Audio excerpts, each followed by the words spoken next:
Buenas tardes. Esta es la clase de Álgebra y Trigonometría de la licenciatura en Biofísica de la Universidad Autónoma de San Luis Potosí. El tema que vamos a ver hoy es el de funciones trigonométricas.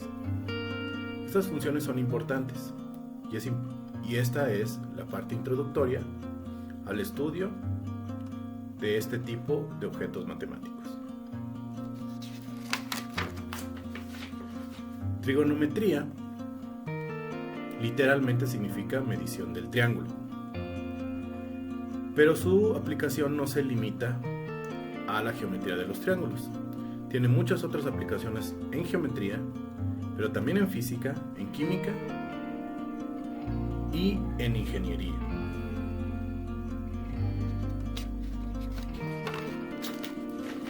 El concepto fundamental para estudiar las funciones trigonométricas es el de ángulo. Los ángulos se generan al girar una semirrecta o rayo sobre su extremo, llamado vértice, como se ilustra en esta figura. A partir del vértice se traza un rayo y este se rota para formar el ángulo. Existen varias unidades para ángulos. La más común son los grados. Una vuelta completa, es decir, toda la abertura del ángulo, contiene 360 grados. Así que los ángulos van desde 0 hasta 360.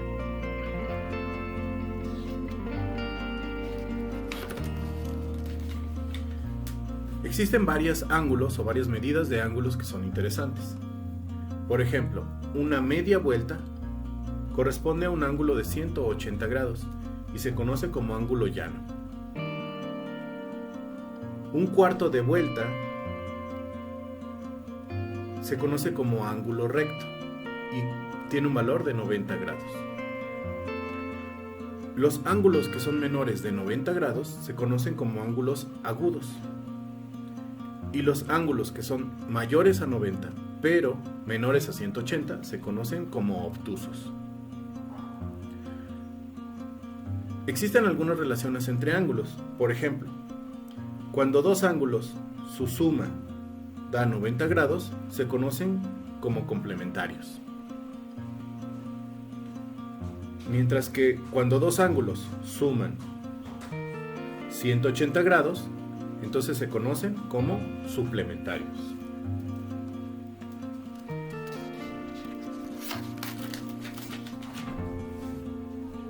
Existe otra medida importante para los grados, y esos son los radianes. La definición es la siguiente: un ángulo con el vértice en el centro de un círculo subtendido por un arco del círculo que es igual en longitud al radio del círculo mide un radián.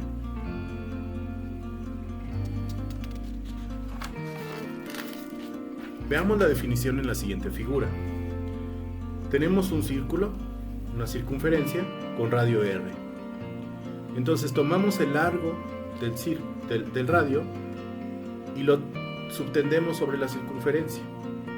Esta apertura que se ha formado con este arco y con el radio es lo que se conoce como un radián, o es un ángulo con medida un radián. De la figura podemos ver que, por ejemplo, una vuelta completa corresponde a 2 pi radianes y media vuelta corresponderá entonces a pi radianes, y que un ángulo de 90 grados corresponde a pi entre 2 radianes.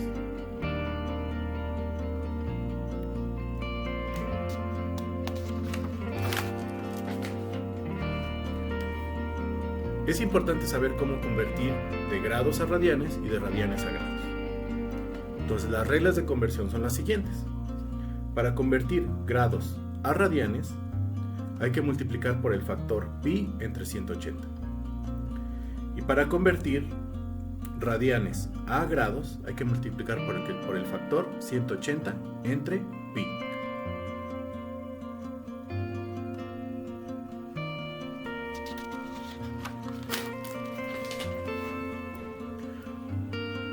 Una aplicación importante de los ángulos en radianes es el cálculo de la longitud de arco.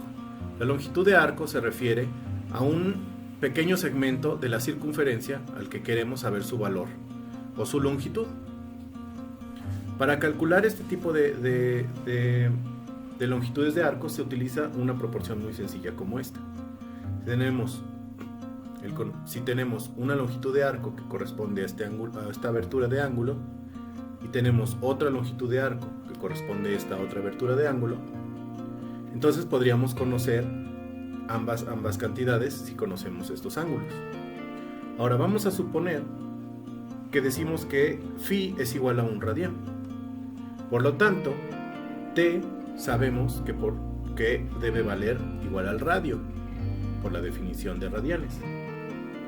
Si este es el caso, nuestra proporción se convierte en esta ecuación. Y por lo tanto, podemos calcular S despejándola de esta ecuación.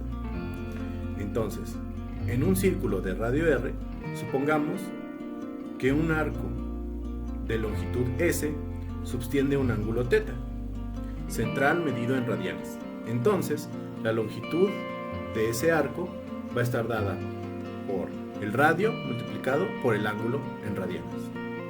Es muy importante aclarar que el ángulo debe estar medido en radianes,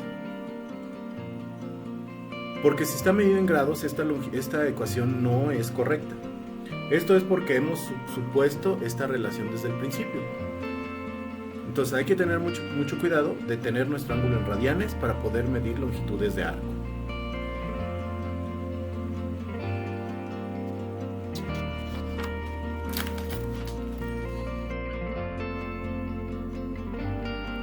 Ahora que ya definimos lo que es un ángulo, vamos a pasar a estudiar las funciones trigonométricas. Las funciones trigonométricas están basadas en las propiedades de lo que se conoce como el triángulo rectángulo. El triángulo rectángulo es un tipo de triángulo especial, el cual tiene como característica que uno de sus ángulos mide 90 grados, como está esquematizado en esta figura. Los otros dos ángulos, por ejemplo el A y el B, deben de ser agudos, ya que al sumarse deben de dar 90 grados, para que se cumpla la propiedad general de los triángulos de que todos sus ángulos internos sumados den 180. Este triángulo, además, satisface la condición del teorema de Pitágoras, que dice que la suma de los cuadrados de sus lados es igual al lado más largo. Este lado se conoce como hipotenusa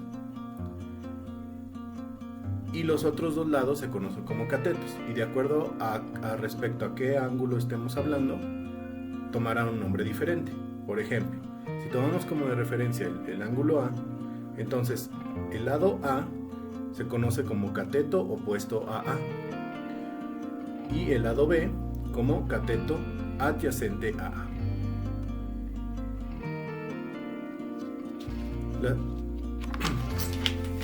Las funciones trigonométricas son básicamente definiciones de relaciones entre los lados del triángulo rectángulo. Entonces, tomemos CAA, un ángulo agudo del triángulo rectángulo ABC. La función seno, denotada por estas letras, sen de A, es igual a cateto opuesto entre hipotenusa. La función coseno como cateto adyacente entre hipotenusa. Y la función tangente como cateto opuesto entre cateto adyacente.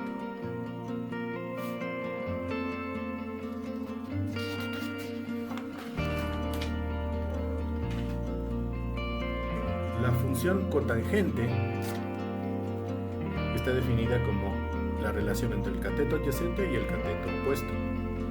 La función secante como la hipotenusa entre el cateto adyacente. Y la función cosecante como la hipotenusa entre el cateto opuesto. Como pueden ver de estas tres definiciones, básicamente son el inverso de otras funciones trigonométricas, es decir, el coseno de A es el inverso de la secante de A.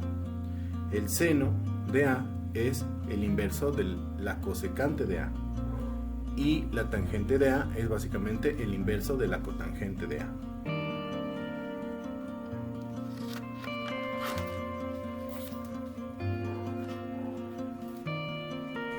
Las funciones trigonométricas se pueden obtener usando ángulos, pero comúnmente en física y en matemáticas es más cómodo usar radianes.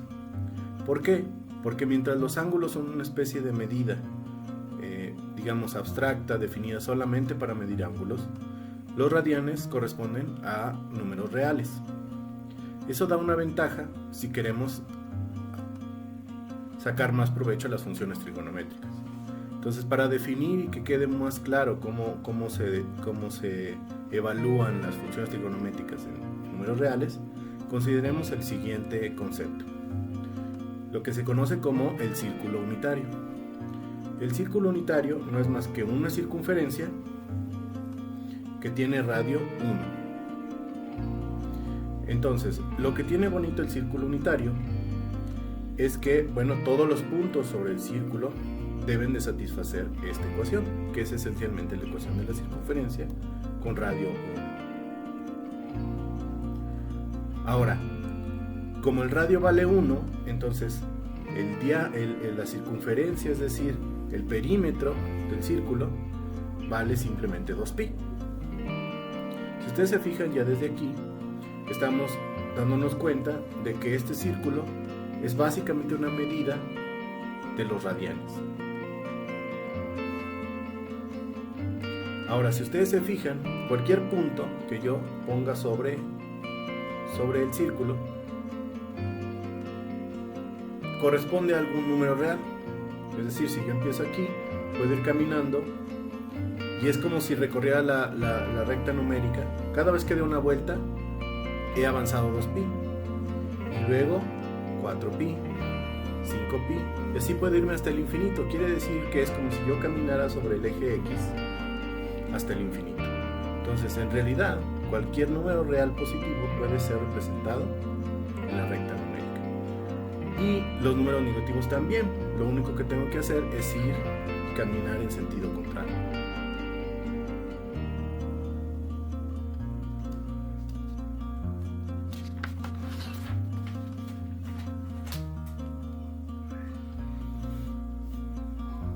Entonces, para representar puntos en el círculo unitario, veamos el siguiente esquema.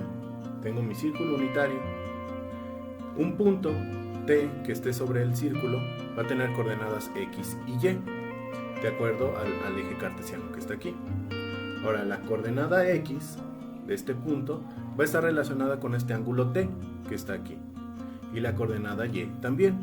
Como el radio vale 1, entonces la coordenada X está representada como el coseno de T, y la coordenada Y sería el seno de T, de acuerdo a las relaciones que existen en este triángulo rectángulo que se alcanza a ver aquí. Con esto yo puedo escribir cualquier número con estas posiciones y con referencia a estos ángulos usando estas funciones trigonométricas. Ahora, ya que cada número real T corresponde a una posición única sobre el círculo unitario, se pueden definir las funciones trigonométricas de un número real, es decir, la posición Y va a estar relacionada con el seno de T y la posición X con el seno de T, el coseno de T, perdón. La secante de T va a estar relacionada con el inverso de X. La tangente de T está relacionada con el cociente Y entre X. La cotangente de T con el cociente X entre Y, y la cosecante con el inverso de Y.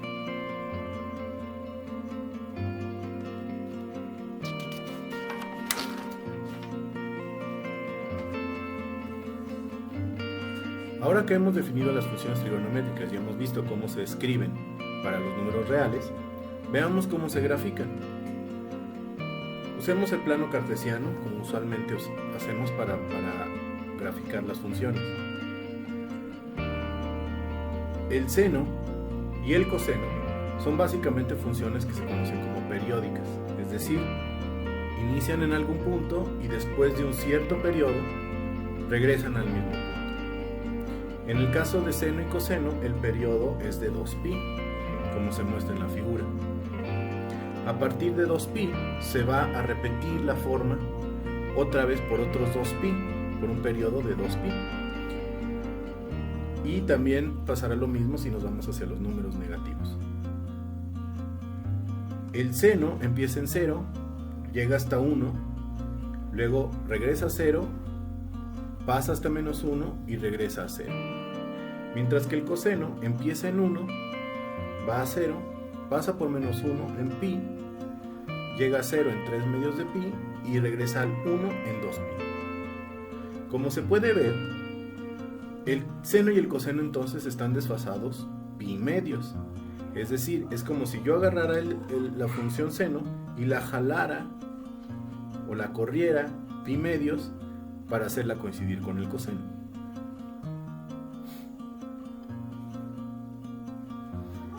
Si ustedes se fijan, tanto el coseno como el seno tienen puntos en donde se hacen 0.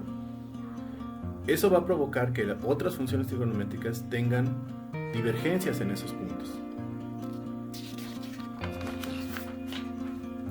Por ejemplo, la tangente. La tangente es el cociente entre el seno y el coseno. Y el coseno tiene ceros en pi medios y en 3 medios de pi. Entonces se puede ver aquí que la tangente diverge en estos puntos. La cotangente, al ser el recíproco de la tangente, tiene divergencias en 0, en pi y en pi medios y en 2pi.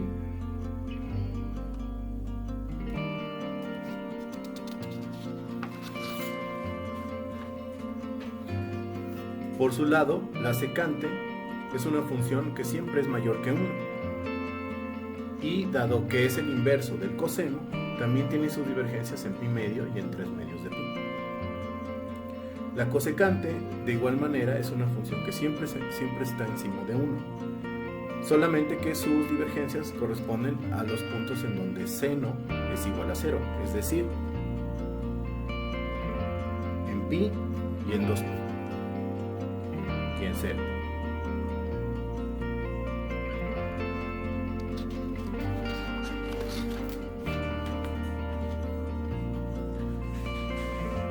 Una de las grandes características de las funciones trigonométricas es que cumplen con identidades. Hay formas o fórmulas que nos ayudan a manipular algebraicamente estas funciones. Ahorita solamente vamos a ver las más básicas o las fundamentales. En el otro capítulo, del cual pondré el video en la próxima semana, vamos a ver muchas más identidades. Aquí solo les muestro las más básicas. Estas primeras son parte de las definiciones, es decir, las que están relacionadas con cocientes de funciones trigonométricas.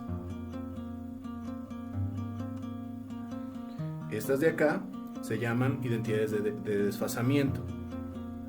Como les decía anteriormente, el seno está desfasado pi medios del coseno. Así que, por la misma razón, si yo tomo un seno de menos pi medios, me va a dar al menos el coseno.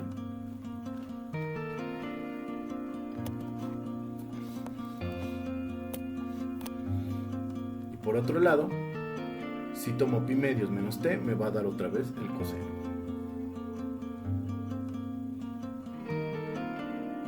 Estas mismas propiedades de desfase se pueden ver con el coseno. Es decir, el coseno más pi medios va a ser igual al menos seno, el coseno menos pi medios va a ser igual al seno, y el coseno de pi medios menos t va a ser igual al seno. Una propiedad importante que viene desde el círculo unitario es esta. Si ustedes se acuerdan, el círculo unitario decía que x cuadrada más y cuadrada debe ser igual a 1. Y ya que x es igual a coseno y y es igual a seno, se satisface que seno de cuadrado de t más coseno cuadrado de t debe ser igual a 1. si sustituimos alguna de estas propiedades aquí, en esta misma expresión, vamos a obtener estas otras relacionadas con la tangente y la secante, y con la cotangente y la cosecante.